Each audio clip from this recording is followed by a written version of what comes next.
The hour of 1 o'clock having arrived, I'm going to call the April 6, 2022 meeting of the House Taxes Committee to order under Rules 10.01. And to the public, we would like all the information we have as members and staff. Please go to the website, Minnesota House of Representatives, and go to committees and divisions, and then go to Taxes Committee, and then to the lower right, and you will find that information.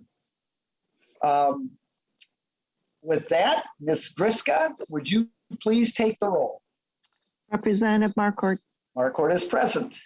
Representative Marquart present. Representative Lislegard. Lislegard's present. Lislegard present. Representative Davids. David's present. Representative Davids present. Representative Agbaje. Present. Representative Agbaje present. Representative Carlson. Carlson present. Representative Carlson present. Representative Detmer. Yep, present. Representative Detmer present. Representative Garofalo. Garofalo present. Representative Garofalo present. Representative Gomez. Gomez present. Representative Gomez present. Representative Herr. Present. Representative Herr present. Representative Hertas. Hertas present. Representative Hertas present. Representative Howard. Howard present. Representative Howard present. Representative McDonald. McDonald present. Representative McDonald present. Representative Miller excused. Representative Moran. Present. Representative Moran present. Representative Mortensen. Present. Representative Mortensen present. Representative Robbins. Present. Representative Robbins present. Representative Sandell. Sandell present. Representative Sandell present. Representative Schultz. Schultz present. Representative Schultz present. Representative Stevenson. Stevenson present. Representative Stevenson present. Representative Swazinski. Swazinski present. Representative Swazinski present. Representative Joachim. Joachim present. Representative Joachim present. We have a quorum. Thank you very much, Ms. Griska. With that, Representative McDonald, would you like to approve of the April 5th, 2022 minutes? Yes, Mr. Chair, so moved. Representative McDonald moves the approval of the April 5th, 2022 minutes of the House Taxes Committee. Any questions, comments? If not, I'm going to call for the vote. If you would temporarily unmute yourselves. All those in favor, please say aye. Aye. Those opposed, say nay. The motion does prevail. The April 5th minutes are approved. So members, today we're going to hear testimony on House File 3669, and there will be a DE1 amendment coming later tomorrow.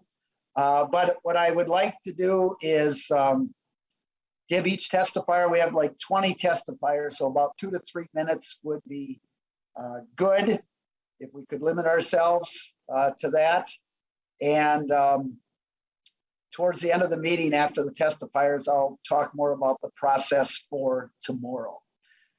So with that, we have first up Commissioner Doty, Department of Revenue. Commissioner, welcome. And before you begin, Commissioner, I would like to thank you and the Department of Revenue for your great cooperation, all of your help in providing information, especially the revenue estimates that I know we're looking to get as we put the omnibus bill together, and for your testimony along the way. So thank you so much for what your department and you do for our state and residents. So with that, Commissioner Doty. Thank you, Chair Marquart. By the way, I really appreciate those comments. Thank you. But I want to say good afternoon, again, Chair Marquart and members of the committee. Thank you for the opportunity to testify on House File 3669 as amended. For the record, my name is Robert Doty, and I'm the Commissioner at the Minnesota Department of Revenue. When Governor Walz and Lieutenant Governor Flanagan proposed their budget in February and revised supplemental budget in March, they prioritized expanding economic opportunities for all Minnesotans, supporting children and families, and protecting Minnesotans' health, safety, and well-being. The governor also recommended investing in local jobs and projects through a proposed $2.7 billion in bonding projects. These shared priorities include supporting community prosperity with tax relief for middle-class Minnesota families and farmers, while also investing in public safety, healthcare, and education. In addition, like the governor's bill, this bill provides the resources needed to make significant investments to help Minnesota families thrive. The Department of Revenue appreciates the work of this committee, the work this committee has done to assemble this bill, specifically on the area of federal conformity. We all agree on the importance of responding to the federal tax changes enacted since our tax statutes were last updated in 2019. Individual taxpayers, CPAs, and businesses have all expressed the need to update our tax code to reduce complexity and compliance costs. This bill adopts the governor's approach to update the general conformity date and provide important conformity for individuals and businesses. We appreciate this important provision. We look forward to continuing to work with members of the committee and stakeholders on the best approach to administer this update that could impact multiple years of returns and adjustments for taxpayers. I appreciate the provisions from the governor's tax bill that are carried in House File 3669. I will highlight a few of the provisions of the bill that represent shared priorities. The governor's bill and this bill include targeted tax relief that will make a difference to families and businesses in their everyday lives. The bill recognizes the challenges Minnesota parents face in paying for quality, affordable childcare. Eligibility for Minnesota's refundable child and dependent care credit is expanded, which will lower taxes for more Minnesotans. Additionally, the bill expands eligibility for the refundable K-12 education credit and updates the measure of income to simplify the calculation of the credit. These changes will help parents pay for the education expenses of their K-12 children. We appreciate the adoption of the expansion of the working family credit to taxpayers that use an individual taxpayer identification number to file their taxes instead of a Social Security number. This program is an important source of financial stability for low and moderate income working families with children. Lastly, I would be remiss if I did not thank the chair for including, excuse me, my notes are all screwed up here. I'm sorry about that. The bill includes a temporary version of the governor's proposal to streamline the sales and use tax exemption for building, construction, and reconstruction materials, supplies, and equipment for buildings and facilities used primarily by local government and nonprofits. This change will allow more projects to take advantage of the current sales tax exemption. I would like to commend the chair for including expansion to the Homestead property tax refund. The governor proposed expanding the Homestead credit to taxpayers with I-10s, and we appreciate the inclusion in this bill. These refunds target low-income households and those on fixed incomes and are an important program for helping to reduce the cost of housing and shore up taxpayers' ability to meet basic needs. This bill takes a new approach to the renter's credit by converting it to an income tax credit instead of the current standalone program. We will continue to work with the authors to make sure this credit can be administered.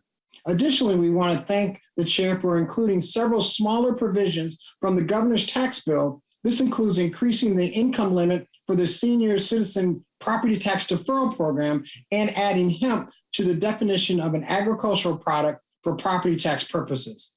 While they are smaller provisions, they will still help many taxpayers, and we appreciate the chair including these provisions. Lastly, I would be remiss if I did not thank the chair for including many of the provisions in the department's policy and technical bill. Many of these are small changes, but will provide important updates to Minnesota's tax code. The department would like to reaffirm our commitment to making sure policies included in the final tax bill can be administered well for the taxpayers you intend to benefit for these policy choices. We will continue to share policy and administrative concerns as we continue to review the bill. I want to thank Chair Marquardt and members of the committee for the opportunity to testify. Thank you for your partnership thus far, and we look forward to a productive dialogue as we move towards the end of session and look forward to working with the tax committees to ensure a fair and equitable tax bill for all Minnesotans. Thank you. Thank you very much, Commissioner Doty. Again, thank you for your work this year to the committee. Next, we have Commissioner Marion Greene, and then Commissioner Trista Matta-Castillo is on deck. So, Commissioner Greene, welcome to the committee, and introduce yourself. And good to see a former colleague here today. Commissioner Greene. Thank you so much. Thank you for the warm welcome, Mr. Chair. Appreciate it. Mr. Chair and members of the committee, my name is Marion Greene, and I'm the Hennepin County Commissioner for District 3 and Chair of the Hennepin County Board. Thank you for the opportunity to testify today on the House Omnibus tax bill. And thank you, Chair Marquardt, Chair Joachim, and members of the tax committee for all your work on this bill. Chair Marquardt, it's a pleasure to see you again. Thank you for including the sales tax exemption for construction materials for local governments, school districts, and nonprofits.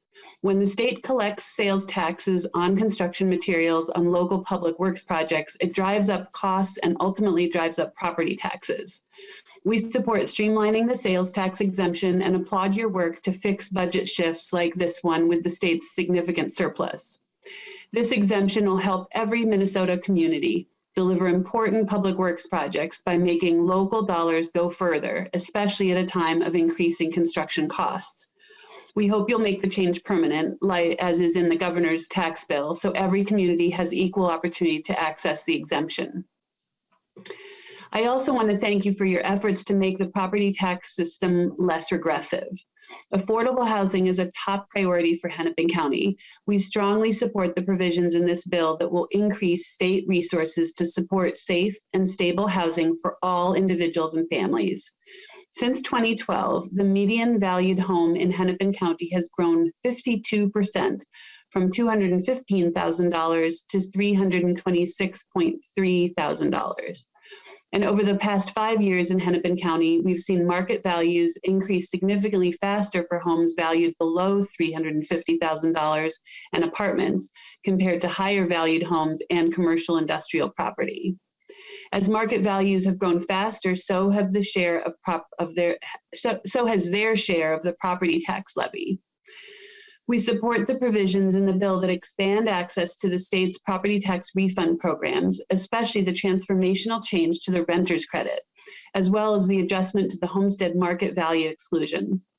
Targeting property tax refunds based on ability to pay makes our property tax system less regressive and makes housing more affordable. And thank you for ensuring all property taxpayers have equal access to homestead benefits by allowing individual taxpayer identification numbers, ITINs, for homestead classification. This is simply an issue of fairness. I want to also thank you for your targeted investments in affordable housing and emergency rental assistance. Affordable housing also requires greater investment in our housing stock. Over 25% of Hennepin County households are cost burdened, paying more than 30% of their income towards housing. Hennepin County is investing $46 million of our American Rescue Plan funds towards the supply side of equitable housing recovery, including investments in deeply affordable housing. Historically, our multifamily rental RFPs are oversubscribed 4-to-1. Even with an unprecedented increase from federal ARP funds, our most recent RFP was only able to support about half of the 29 applications, leaving hundreds of potential units in the queue. We strongly support the new state aid to counties and cities to fund qualifying affordable housing projects. We also support the rental aid funding in the bill to counties based on each county's share of households paying more than 30% of their income towards rent. We have the infrastructure to efficiently manage more funding and continue to see significant need for renters. I also want to— Commissioner Greene, could you finish up? You're right on the timeline here. Oh, so. Good. I've got like 2 more points to make. So. All right. Thank you. Thank you. Thanks for your forbearance. I also want to applaud your commitment to continued business recovery. You've trusted counties to administer COVID business recovery funding during the worst part of the pandemic.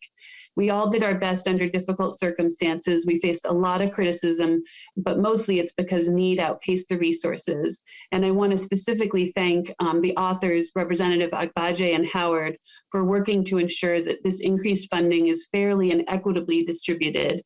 And specifically, thank you, Representative Agbaje, for your call highlighting the adjustments to the bill. Last message is to thank you for the county program aid funding. Counties are responsible in Minnesota for the delivery of essential services to every Minnesotan, including health and human services, public safety, criminal justice, transportation, and many other services mandated by the state. But the state does underfund or provides no funding for many of these services. So thank you for recognizing this need by increasing county program aid. With that, I will conclude. Mr. Chair and members, thank you again for this opportunity to testify. Thank you, Commissioner Greene. Next up is Commissioner Mattis Castillo and then Jeff Corey. Commissioner, welcome to the committee. Thank you, Mr. Chair and members of the committee. Thanks so much for your time today to offer support of your omnibus tax bill. I am Trista Mattis Castillo. I'm the chair of the Ramsey County Board of Commissioners. And here in Ramsey County, we're really proud to be Minnesota's capital county, but it comes with some pretty significant costs. We are the smallest county in size with the second highest population in the state.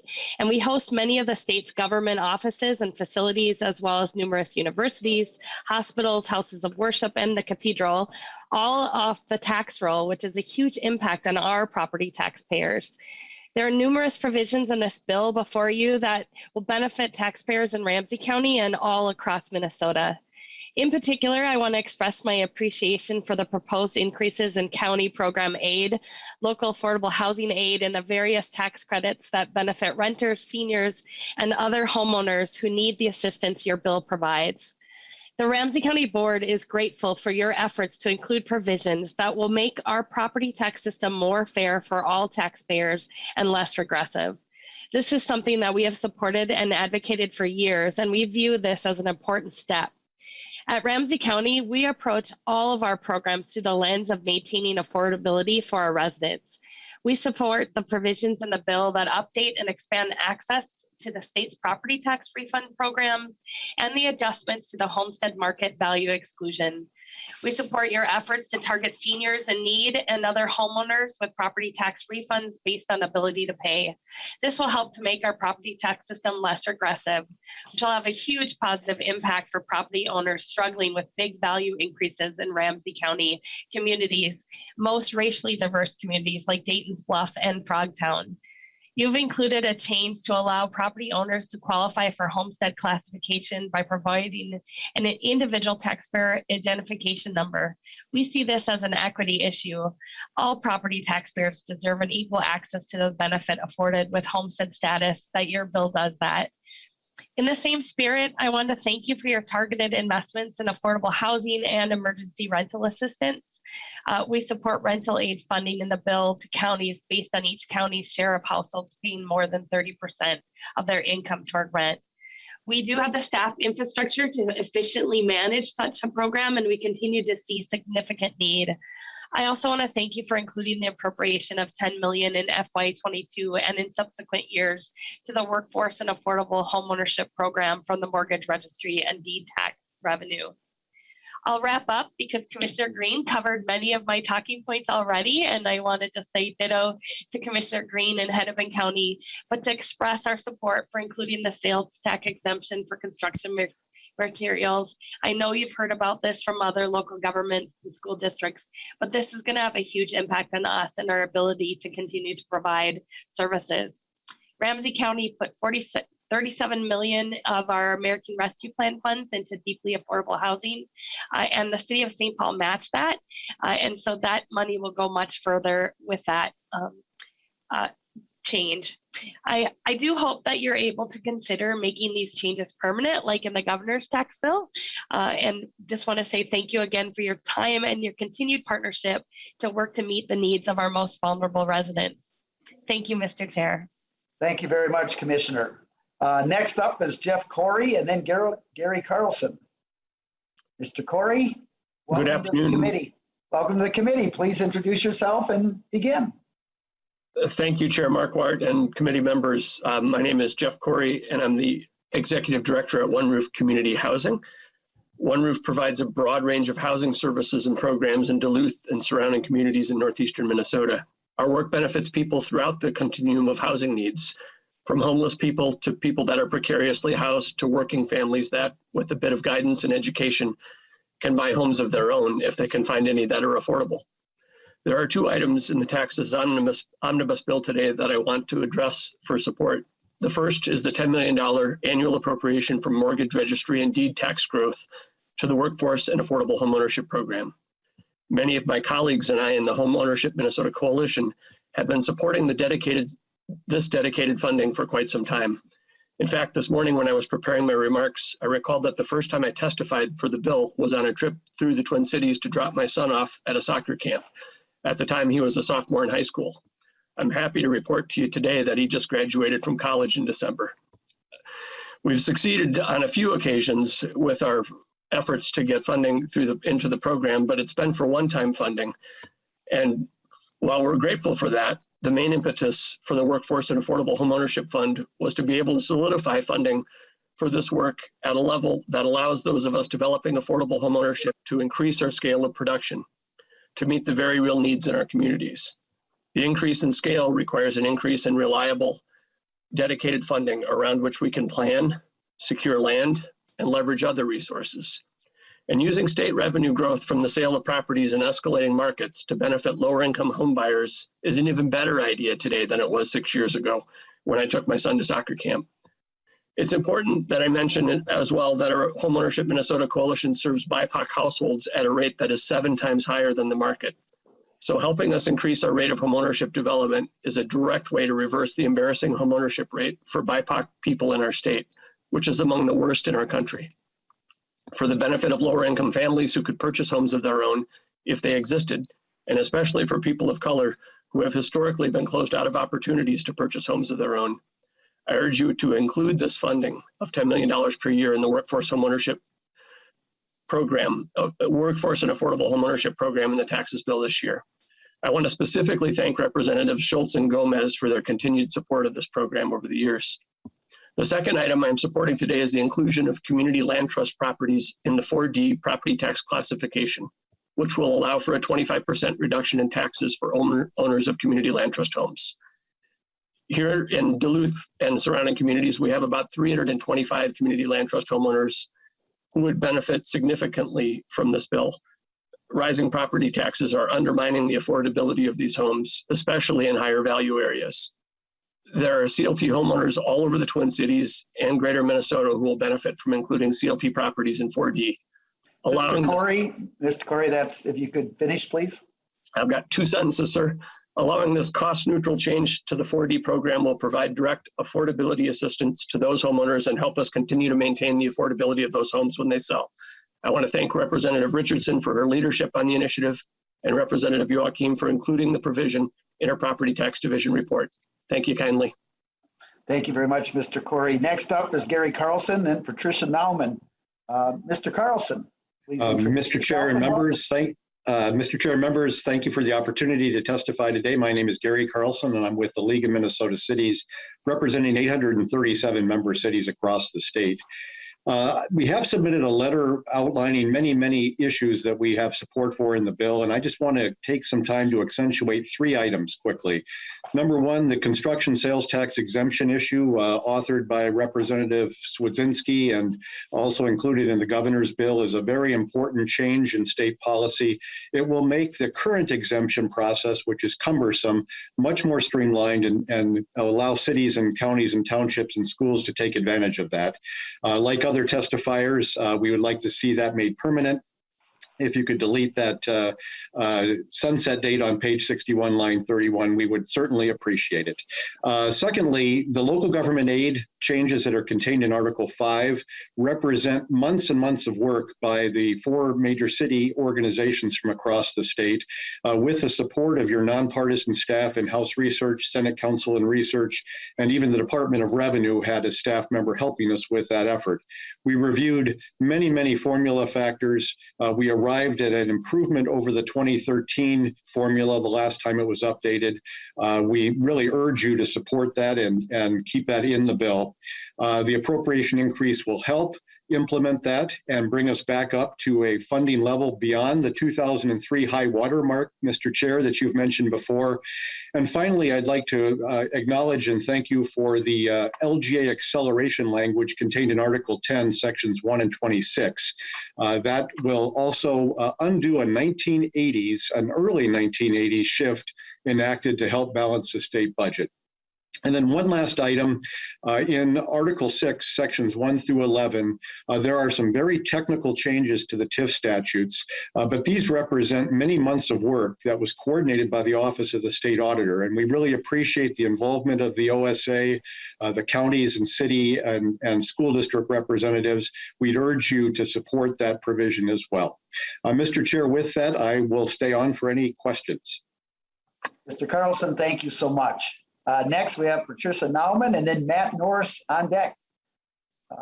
Ms. Nauman. Thank you, Mr. Chair and members, for the opportunity to comment today. My name is Patricia Nauman, and I am the Executive Director of Metro Cities, representing the shared interests of cities across the 7-county metropolitan region. I want to thank you for the opportunity to comment on the Omnibus tax bill, House File 3669, and Metro Cities does support several provisions in the bill that are of significance to metropolitan cities. First, the local government aid formula factor updates in Article 5 that Mr. Carlson was just discussing. Those formula changes certainly do recognize that city needs do change over time and that program factors need to be periodically reviewed and adjusted to ensure that they remain statistically valid in predicting city needs and spending. Metro Cities also does support the increase in the appropriation that is included along with the formula changes and would continue to encourage the committee to consider a little higher increase of 90 million that we supported along with the formula changes originally. I do want to thank you, Chair Marquart, as well as Chair Joachim and Representative Hertas for your work with the city associations on the aid formula changes. Also to Jared Swanson and House Research for his analysis and with us, persisting with us along the way, and to Polly Sikvenik and Eric Peterson for their always timely and professional assistance as these changes were discussed over several months that Mr. Carlson also referenced. Metro Cities policies also do support direct property tax relief programs, and we support the changes in Articles 8 and 10 that do expand these supports for property taxpayers in Minnesota. Metro Cities does support the language to streamline the process for local governments and other entities in receiving the construction materials sales tax exemption in Article 3, and would also urge the committee to make this change permanent as the tax bill advances. This is a longstanding issue and one that we hope can be corrected permanently. Metro Cities does also strongly support the new local housing aid in Article 5. Certainly needs for affordable and workforce housing are at critical levels, has been discussed in many committees in the legislature this year. Addressing these needs does require strong state support, and Metro Cities policies do support having those state supports.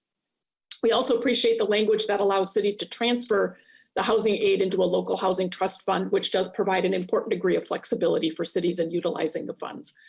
Metro Cities does support the tax increment financing provisions included in Article 6 and would like to thank the Office of the the State Auditor for the many meetings with stakeholders to address the need for clarifying language in some of the TIF statutes. Metro Cities does not take positions on individual TIF bills, but certainly overall appreciates the consideration to the need for flexibility and local exceptions to TIF statutes to manage various local circumstances in TIF districts. And finally, Mr. Chair and members, Metro Cities does support the sunset extension for the historic tax credit contained in Article 2. I would be happy to stand for any questions and just thank you for your time today, Mr. Chair. Ms. Nauman, thank you so much for your testimony. Next is Matt Norris, and then Katie Schultz is on deck. Mr. Norris, welcome to the committee. Please identify yourself. Thank you, Chair Marquart and members of the committee. My name is Matt Norris, and I'm the Policy Director and Director of Minnesota After School Advance at Youth Prize. I'm testifying today to thank you for including critical updates to the K-12 education tax credit in your omnibus bill. Specifically, the bill would increase the income limit for the maximum credit, which hasn't changed in 25 years, from $33,500 to $70,000. It would also index the income limit to inflation moving forward, so we don't end up with a quarter-century-old income limit again. And finally, it would switch from using the complicated household income definition to calculate eligibility to using federal adjusted gross income instead. All three provisions are critically important for helping low-income students get the academic support, like tutoring, that they need. We call this tax credit educational first aid because of its ability to provide immediate academic support tailored to each student's specific needs. A recent report described the emerging K-shaped recovery for students following distance learning. Students from more affluent families who can afford additional academic support are on track to recover the lost learning from COVID by the end of this academic year. Meanwhile, lower income students who cannot afford these supports risk falling further behind. A tutoring provider in Mankato reached out to me about one of these students just this week. It's a family making $40,000 who wants to get math tutoring services for their fifth grader. The family can't afford it on their own, so the provider was hoping the family could use this tax credit. However, under the outdated income limit, the family didn't even fall within the phase-out range. The tutoring provider asked me if there was any way that I could make an exception. Heartbroken, I had to explain that the limit is set by state law, and only the legislature has the power to change it. So I'm coming before you today to thank you on behalf of that fifth grader in Mankato and every other student across the state who needs the educational first aid this tax credit provides. There's bipartisan support for this provision in both the House and the Senate, so I hope you'll advocate strongly for it in your negotiations with the Senate and get this educational first aid to Minnesota students who need it more than ever right now. Thank you, Mr. Chair. Thank you very much, Mr. Norris. Next up, we have Katie Schultz, and then Matt Hilgert is on deck. So Katie Schultz, welcome to the committee. Thank you, Chair Marquart and members of the committee. Thank you for allowing me to join you and testify in support of several provisions in the Omnibus Tax Bill, House File 3669. My name is Katie Schultz, and I am a staff member at Prepare and Prosper, which is Minnesota's largest volunteer income tax assistance program. I have worked at the organization through 10 tax seasons now, and over that period of time, I've had the honor of working with thousands of low to moderate income taxpayers and hundreds of volunteers each year. And is core to Prepare and Prosper's mission to assist Minnesota taxpayers with filing accurate tax returns and claiming all the tax benefits and credits that they're eligible for. And I appreciate the simplification of and the expansion to many credits that are included in this bill. The proposed changes to streamline claiming the renter's credit would be exceptionally beneficial to the taxpayers that Prepare and Prosper supports. I'm extremely supportive of the change in definition to household income to more closely align with tax filers' adjusted gross income. I think the consistency of using AGI will decrease confusion about how the bill is calculated, increase the accuracy of tax return preparation, and minimize the amount of follow-up that's required by the Department of Revenue on these renters' credits. Adding the return to the income tax return will deliver renters credits to filers earlier in the year and give them a more predictable timeline than the current summer distribution of the refund. And shifting that renter's credit over to the income tax return also removes an important administrative barrier that filers face when preparing their own tax return that includes the renter's credit. There are a lot of tax software vendors that require renters to print off and mail their Form M1PR for the renter's credit. And this extra step can cause taxpayers to miss out on the credit entirely because they didn't know that the form needed to be mailed, or can cause taxpayers without easy access to printing to opt out of claiming this optional credit. There are a couple other items that I'd like to acknowledge as steps toward equity and making a tax system that works for all Minnesotans. Thank you so much for proposing an increase to the number of families that are eligible for the working family credit and adjusting the definition of who qualifies to claim the Homestead classification. And I also appreciate the move to support Minnesota students at all ages by updating the K-12 education credit that Matt was just speaking to and making the student loan credit refundable. Thank you again to the committee and for the opportunity to testify today. Thank you very much, Ms. Schultz. Next up, Matt Hilgert and Bradley Peterson's on deck. Mr. Hilgert, welcome to the committee.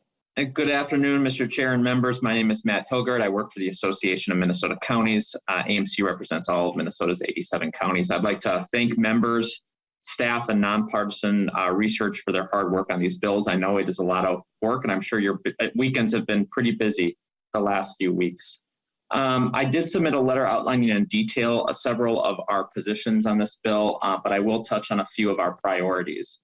As we testified multiple times in committee this year, we have several assessors who are extremely concerned about double-digit market value increases for residential properties. I'm sure Commissioner Doty is starting to see this himself as some of the PRISM submissions are coming in from across the state. As such, we do appreciate the strong emphasis on property tax relief in this bill. That is extremely important, and we look forward to continuing to emphasize that point throughout conference committee. To that, we would also try to give CPA a little bit more attention, which is we appreciate the initial investment in this mechanism. It's important not only for property tax relief, but also for mandate relief. We're hopeful that as we go forth in conference committee, we can try to find and identify a little bit bigger target. We want to thank you for the PILT language and funding that you have put in this bill to address regional disparities and to keep this program reliable as a tool for assisting communities with a disproportionate share of state-owned lands. Mr. Chair, thank you for your mechanism on SCORE and rededicating a smaller percentage back from the General Revenue Fund to solid waste management and recycling activities. And lastly, I will echo what Commissioners Matas-Castillo and Greene have said, which is that we do appreciate the vote of confidence that this committee has given us in terms of providing yet another batch of business and rental assistance, and that we really want to thank Representative Agbaje and Howard for reaching out to us ahead of time and for their commitment to work with us on these proposals. As written, we do have some concerns. We want to make sure that if passed, that we can meet your expectations as we have done for other relief programs since COVID has started. So with that, Mr. Chair, I will end my testimony and be here for any questions. Thank you again. Mr. Hilgert, thank you so much for your testimony. Next up is Bradley Peterson, and Ben Wogslund is on deck. So, Mr. Peterson, welcome to the committee. Thank you, Mr. Chair. Again, my name is Bradley Peterson with the Coalition of Greater Minnesota Cities. Want to touch on a couple of the items related to local government aid, because it's always a great day to talk about local government aid. So first off, thank you for your inclusion of the LGA formula updates in the Omnibus tax bill. I want to thank Representative Joachim and the division, nonpartisan staff, as well as the other city groups for their collaboration on doing this work. I think we should all be very proud of what we've done through the formula updates, and CGMC is fully supportive of them. We appreciate as well the increase in the appropriation, but we continue to believe that LGA is underfunded. And we think that this is especially true in comparison to the Homestead Credit Property Tax Refund Program. Just since 2013 tax bill, when both LGA and the PTR program were last given significant changes, the PTR program has grown 105% because it is on autopilot, because its factors are indexed to inflation. Compare this to 42% for the state general fund and 32% for local government aid. And so as you are looking at balance between these programs, we continue to believe that LGA is significantly underfunded compared to the property tax refund program. As the whole discussion continues, like our other colleagues, we do hope to find more money for the LGA program appropriation closer to the $90 million that was contemplated in Representative Liz Lagarde's bill and the original proposal from the city groups. With that, Mr. Chair, very much appreciate the time. Thank you to the committee, and that's all I've got. Very good. Thank you, Mr. Peterson. Next up is Ben Wogsland, and Eric Bernstein is on deck. Mr. Wogsland, welcome to the committee. Yes, thank you, Mr. Chair. My name is Ben Wogsland. I'm the Executive Vice President for Hospitality Minnesota, representing Minnesota's food service, hotel and lodging, and resort and campground industries. I want to start out, first of all, by thanking you, Mr. Chair, and the committee for including the federal conformity language on the Restaurant Revitalization Fund. That's a top priority for us this session, as well as the other federal relief programs. I want to thank the Department of Revenue for working on that with us, as well as the in his bill. I want to thank Representative Baker and the other bipartisan authors for moving this forward as well. Restaurants have been one of the hardest hit industries, obviously, through the pandemic. And I'm not going to belabor all the statistics that I've previously shared with this committee, but I did put our economic snapshot in the chat if you haven't had a look at it yet. The two high points I will hit, however, are that about half of restaurants are still facing insolvency here in the next 6 to 12 months, and over half do not expect to have normal revenue until 2023 or later. So we are not out of the woods as an industry, and that's why we feel it's very important not to put additional tax burden on those that did get the Restaurant Revitalization Fund grants from the federal government. Just a side note to the committee, because I know all of you care about this, we continue to fight for fully funding and replenishing the RRF at the federal level, and are hopeful that there will be some votes on that in the coming days. Number two, want to thank the committee and you, Mr. Chair, for your work on the tax exemption for capital equipment for food service operators. This is something we've worked on for a number of years.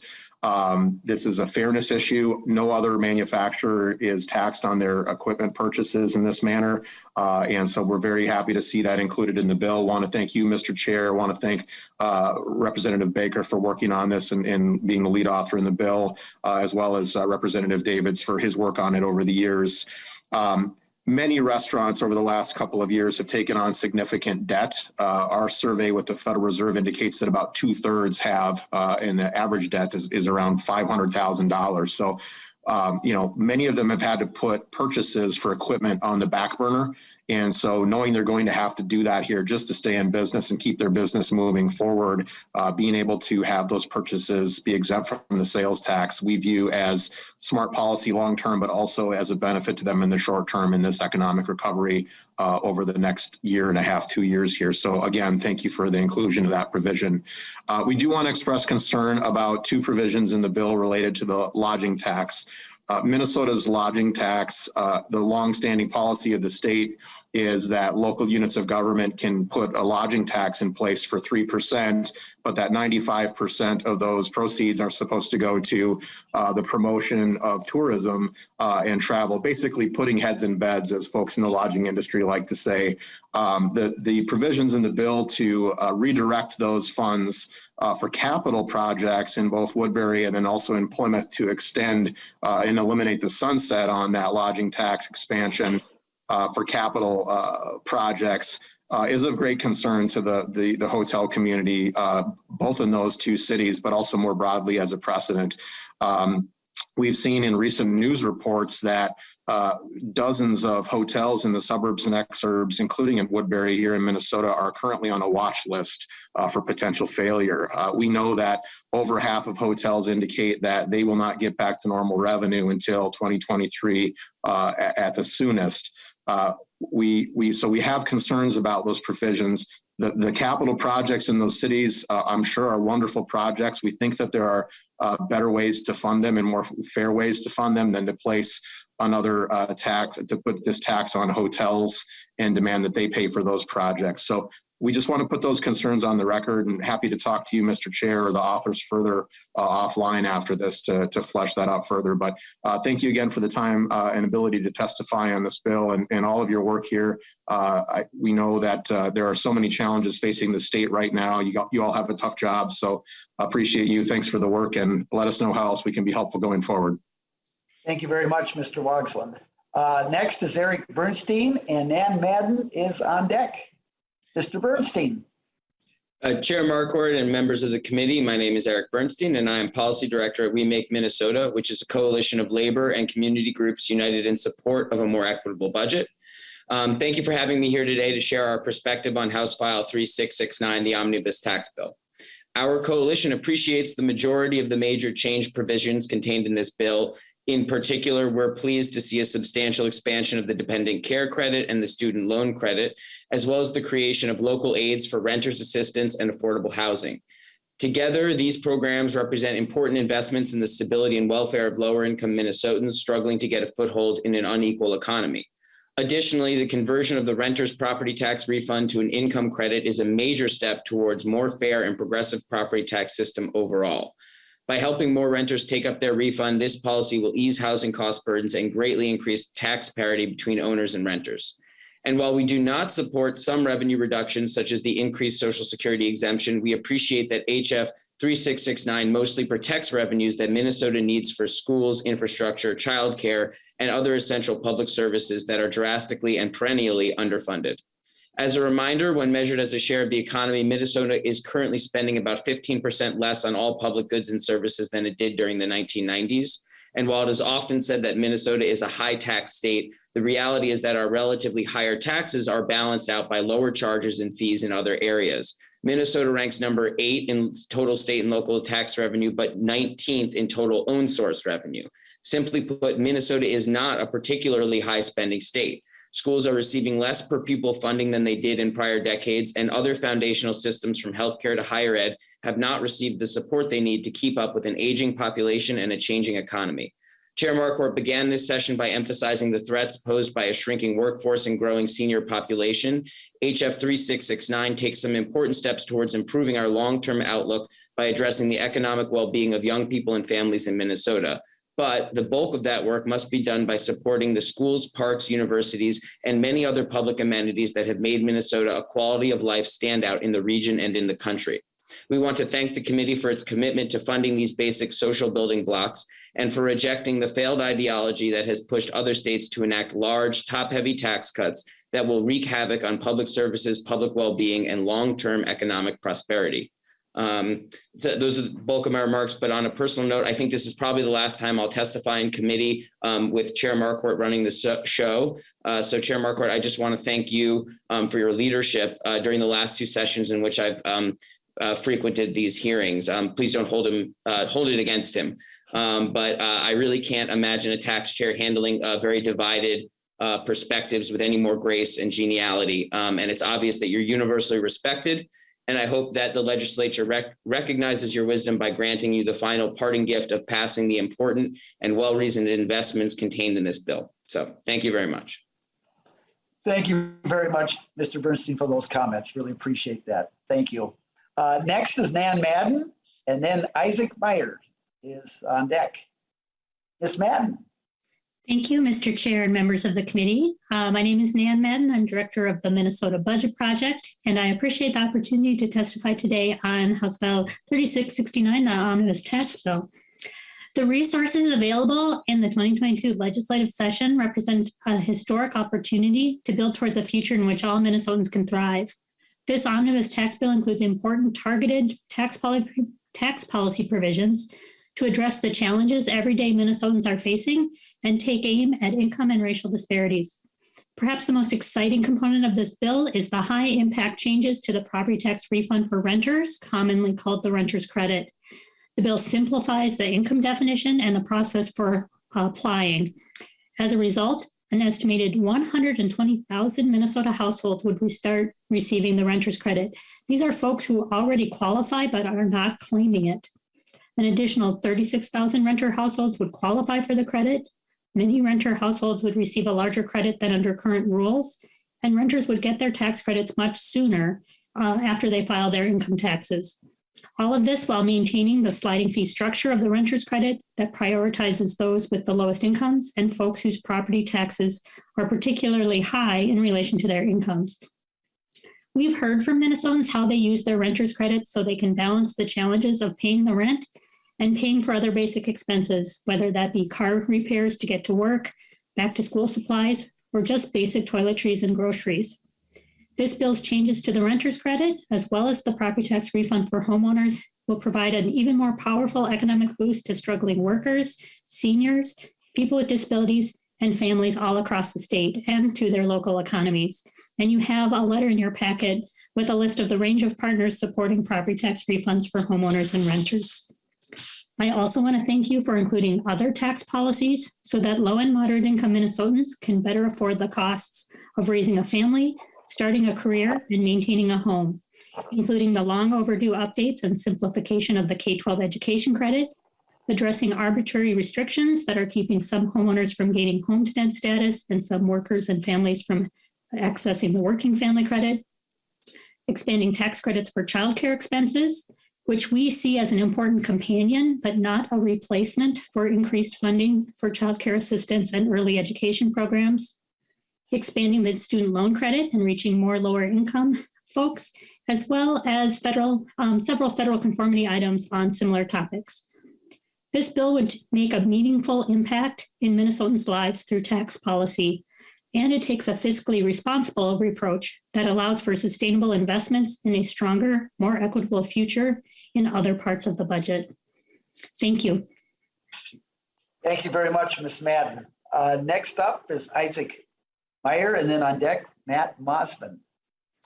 Chair Marquart, members of the committee. Thank you. Welcome to the committee. My name is Isaac Meyer. I am the Housing Development Director for Itasca Community Action, which serves Itasca and Koochining counties in northeastern Minnesota.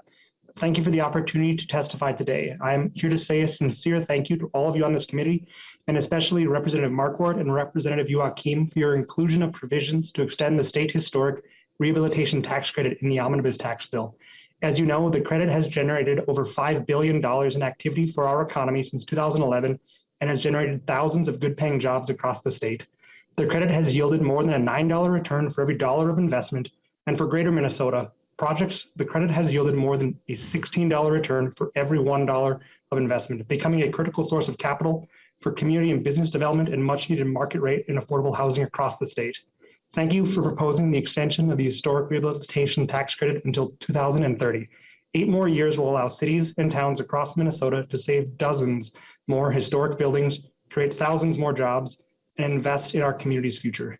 In addition to stimulating economic activity, historic preservation benefits people by providing a sense of place and continuity, efficiently using resources, preserving craftsmanship, improving aging neighborhoods and assets, and encouraging creative new uses of existing spaces.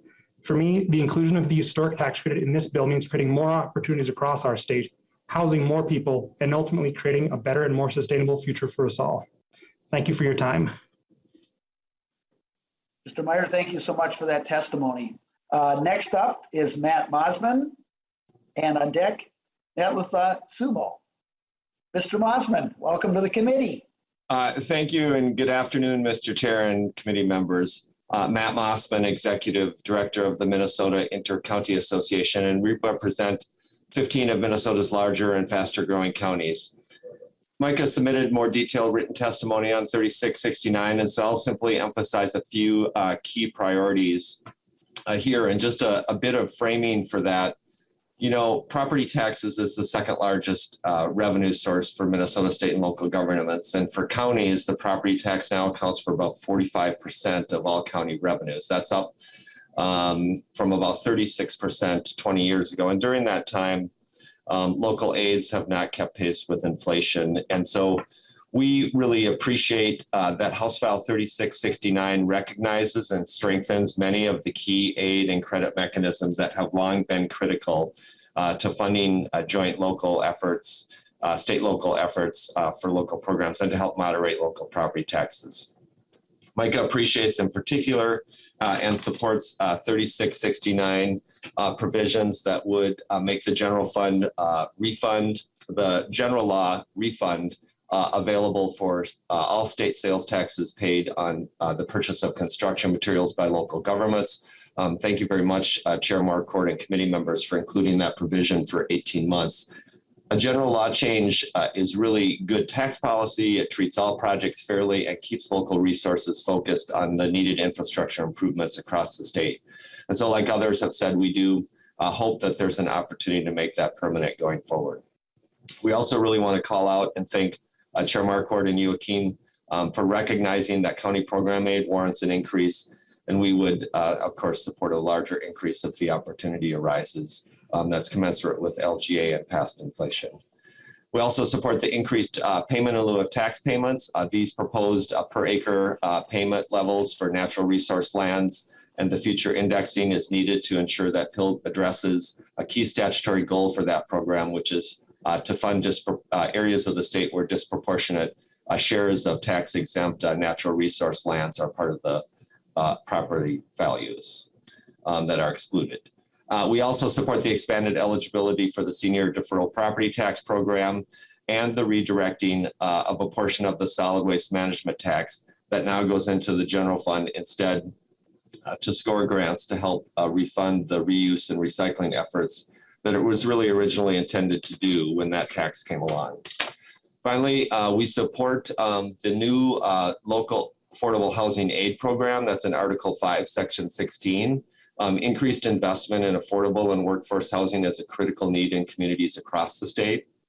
This proposed new aid program provides predictable, flexible, and needed funding to allow county government and local partners to tailor housing solutions to the needs of individual communities.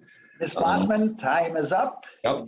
Finally, just say the tax system is complex and we will appreciate opportunities to keep it simplified and avoid leveraging tax base for state policy objectives through tax shifts in the future. And thank you, Mr. Chair, for your service and leadership of the committee. And I stand for any questions. I appreciate the time. Thank you very much. Next is Natalitha Sumo, and on deck, Bob Saylor. Good afternoon, Chair Marquart and members of the committee. Welcome to the committee. Please introduce yourself. My name is Natalitha Sumo, and I'm the Outreach Coordinator at the Children's Defense Fund, Minnesota. In my role, I work with community partners to help families access tax credits and other public work support programs through our Bridge to Benefits tool. Hence, we're here today to express our support for the targeted approach taken in House File 3669 and the balanced revenue expenditure approach put forward by the Minnesota House. There are several provisions that we would like to highlight. With the federal child tax credit ending and needs continuing, we appreciate the $325 per child tax rebate, and we hope we can continue conversations about how to adopt lessons from the federal child tax credits in our state's tax credit system. Along those lines, we appreciate the inclusion of a simplified filing system for those without tax liability, an important element in the CTC. Expansion of the state's child and dependent care tax credit, along with investments in child care assistance and other measures, will help ease the child care challenges that are keeping too many Minnesotan families from the workforce. We appreciate the expanded access to the state's working family credit, an important tool in our efforts to reduce child poverty and its significant negative lifetime effects. Finally, under the approach in House File 3669, thousands of cost-burdened rental households with children will have one less application process to navigate and a few more hours to spend with their children. Emergency federal resources helped children and families that needed our support way before the pandemic and showed us what is possible. As these supports disappear, the needs have not. With a significant budget surplus, Minnesota has a moral and physical imperative to adopt a budget that matches our professed values and ensure every Minnesota child has the opportunity to succeed and contribute their many gifts to our state. We believe the House approach meets that moral and physical test. Thank you so much for your time today, and thank you for the opportunity to testify. Ms. Samu, thank you so much for your testimony. Appreciate that. Next up is Bob Saylor, and then Brad Lundell is on deck. Bob Saylor, welcome to the committee. Thank you. Good afternoon, and thank you for allowing me to share my story. My name is Bob Zoller, and I'm a teacher at St. Michael Albertville High School, as well as a homeowner in the community. I would like to thank Chair Marquart and the committee for including equalization aid in this tax bill. St. Michael and Albertville are in eastern Wright County. I often describe St. Michael Albertville as a gilded district. We experienced rapid growth starting in the late 1990s, forcing us to build several schools. And so people who see our new buildings are often very impressed. Yet if you scratch beneath the shiny buildings, you'll find elementary classrooms with 34 kids and high school classrooms with as many as 38. I was told that next year, 36 is going to be pretty much the average. Each of our counselors have caseloads that are over 100 students higher than the caseloads of their counterparts at Rogers High School just 6 miles away. Budget cuts the last 2 years have strained our staff and trimmed our course offerings to the bare bones. Yes, our kids shine in the arts and athletics and score well on standardized tests. But compared to districts just a few miles away, our kids don't have access to offerings like International Baccalaureate, a full array of AP courses, or gifted and talented programs to help kids reach their full potential. We recently reached a tentative agreement on the contract for our teachers, but the proposed settlement offers far less than districts around us, and we were already behind comparable districts in pay and benefits. We have been struggling to attract new teachers, and now there will be even less of an incentive to hire and retain staff when they can get $5,000 to $10,000 or more per year in another district with far fewer students to manage. The school district floated an operating levy last November, but the additional tax impact on property owners was too much for the voters, and the levy failed miserably. You see, unlike many school districts of similar size, we have few commercial properties with which to share the tax burden. Including equalization aid in this tax bill would allow us to try again to pass a levy. But hopefully this time the pill will be easier to swallow. Help us help ourselves by passing this bill with equalization aid included to help our kids reach their full potential. Thank you very much, and I'll stick around for questions if there are any. Mr. Zoller, thank you so much for your testimony today. Next is Brad Lundell, and then Libby Murphy is on deck. Mr. Lundell, welcome to the committee. Yeah, Mr. Chair, members of the committee, Brad Lundell with Schools for Equity and Education. I have to apologize today. I've got a new internet provider and I don't have a lot of bandwidth here. I don't know if my face is showing up or not. But I even wore a tie. It is not, Mr. Lundell. Well, you know, it's really too bad because I wore a nice tie today. But again, I really want to thank the chair, and I want to thank Property Tax Chair Joachim, and also the nonpartisan staff for helping so much on putting together House File 3224, which parts of that bill are contained in your omnibus tax bill. Today, I'm talking not only on behalf of Schools for Equity and Education, but also the Association of Metropolitan School Districts, Minnesota Rural Education Association, the Minnesota Association of School Business Officials, the Minnesota Association of School Administrators, and also the Minnesota School Board Association. We're very much support Article 4, Sections 1 and 2. Section 1 deals with the cooperative facilities and making them eligible for the long-term facilities maintenance. That's an equity issue throughout the state. And then also the increase in the local option revenue in Section 2. There were some other items in House File 3224, and the local option revenue change is a little bit kind of a variation of a theme that we had in House File 3224, but all of it's very welcome. I guess in closing, the thing that I would like to say is that a lot of times the school levies aren't dealt with in the tax committee, but I would say that this is the most appropriate committee, not only this year, but into the future, to deal with property tax issue as you do with other local units of government. If we're going to have a fair and unified property tax system or approach to the property tax, I think all levying agencies or all levying bodies need to be kind of dealt with within the same realm. And I think the tax chair or the tax committee is the appropriate place to do that. So I want to thank you very, very much for including the equalization in the bill, the cooperative facilities in the bill. Look forward to working with you throughout the rest of this session. And again, as tax chairs change, hopefully we can keep this issue before the tax committee. So thank you very much, and I apologize for the internet issues. Thank you very much for your testimony. Next up is Libby Murphy, and then Aminia Don is on deck. Ms. Murphy. Thank you, Chair Marquart. My name is Libby Murphy. I'm the Director of Policy at Minnesota Housing Partnership. Chair Marquart and committee members, if we are serious about investments in health, education, our workforce, and equity, then we need action and investments that scale to the demand for housing in our communities. This bill commits strong investments, and I thank the chair and committee members for your leadership on this. Minnesota Housing Partnership strongly supports the county and local aid to develop more homes and the dedicated funding for the workforce and affordable homeownership program. Cost burden and severe cost burden, meaning households paying 50% of their income on housing, are on the rise here in Minnesota. In addition to having the nation's 5th worst racial homeownership gap, Minnesota's racial disparities in homelessness and housing cost burden are also some of the worst in the nation.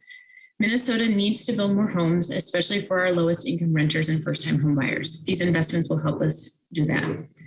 Additionally, emergency rental assistance prevented displacement for tens of thousands of very low income and extremely low income Minnesotan renters.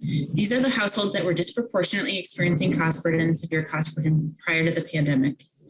Minnesota families face a crisis of rent debt, demonstrated by households behind in rent and with rental arrears. In Minnesota, an estimated 65,000 households are behind on rent. 63,000 children live in a household that is behind on rent. Among Black renters, 30% of Black renters are behind on rent. This is 3 times what white renters households are experiencing, and it's higher than the national average. The rapid depletion of federal emergency rental assistance underscores the importance of emergency rental assistance to help Minnesotans in economic crisis. Since the closure of Rent Help and Men, thousands of Minnesotans have struggled to secure financial assistance to remain stably housed. Homeline, which is a tenant hotline, reported a 50% increase in client calls in January 2022 as compared to January 2021, and this call volume has not dissipated. According to Evictions Lab, eviction filings in March are up 24% from pre-pandemic averages. Across the state, there were 311 evictions filed just last week. So while the proposed funding does not meet the need, it will have an immense impact on nearly 11,000 families who could catch up on rent. And for these families, it will prevent displacement, eviction, and homelessness. We know that emergency rental assistance keeps households stably housed, and it is imperative that we include this in the final tax omnibus bill. Thank you. Thank you very much, Ms. Murphy. Next is Amina Adan. Good afternoon. Thank you, Chair Markey. Welcome to the committee. Thank you, and members of the committee. My name is Amina Adan. I'm here to testify in favor of HF 3669, which includes the Great Start Child Care and Dependent Care Credit. This credit would provide up to $3,000 for families for each child from 0 to 4 years old and cover up to 3 children. It is very much needed to help lower the cost of childcare for families. Minnesota families. As a parent of 4 kids and working in a school with a high percent of low-income families, I know the burden placed on Minnesota families of young children. I believe the burden needs to be lifted from families. And I remember when I was a young mother of only 3 kids, I used to work 3 jobs to be able to feed my kids. It is important for me to make sure they had a better start than I as an immigrant refugee had. We all know children are expensive, and that is a very common knowledge, but spending each minute we can with our children is just as expensive. Parents worrying about making ends meet for their children would rather spend that time investing in their child's development and emotional well-being, which is very important at a young age. This credit can help families make those investments. In Minnesota, high-quality childcare can cost at least $12,000 per year for one child and often more. For low-income families, this is a huge amount. The Great Start tax credit will make it possible for many more families to afford care. It will make it possible for some parents to work at all. The high cost of childcare has kept many parents out of the workforce. Federal child credit helps when I see the taxes that were cut out of my check as a young mother working 3 jobs. Minnesota has the opportunity to help too. Minnesota is home to many young parents. Each one of us parents want to feel some relief or minor relief in help in raising the next generation. I thank you for supporting families and young children by including the Great Start Child Care and Dependent Care Credit to help us parents and many low-income families. Thank you for your time. Ms. Adan, thank you so much for your testimony. Is there anyone else from the public that would like to testify on House File 3669 and then with the DE1 amendment, which is the bill? All right, I don't see any. Big thank you to all the testifiers. I appreciate all that input. And so members, tomorrow we meet at 1 o'clock we will then mark up the bill. And so we will move House File 3669, and then we will add the DE1 amendment. And then all other amendments, there will be an author's amendment, and then entertain all other amendments after that. Again, as I said yesterday, if you would, there's no deadline on amendments in tax committee, but get them to us as long as we can get them posted to the public. That's basically my deadline, is so that we can get it posted to the public. So, maybe noon tomorrow. Otherwise, staff could get busy in the last hour or so. So try to get those in. We will then end up ultimately voting on moving the bill to Ways and Means tomorrow. So there will be a vote, of course. And then on Friday, we will meet on Friday at 1 p.m. And I think the only bill we have right now will be the education finance bill. So with that, members, thank you for your work today. The tax committee is adjourned.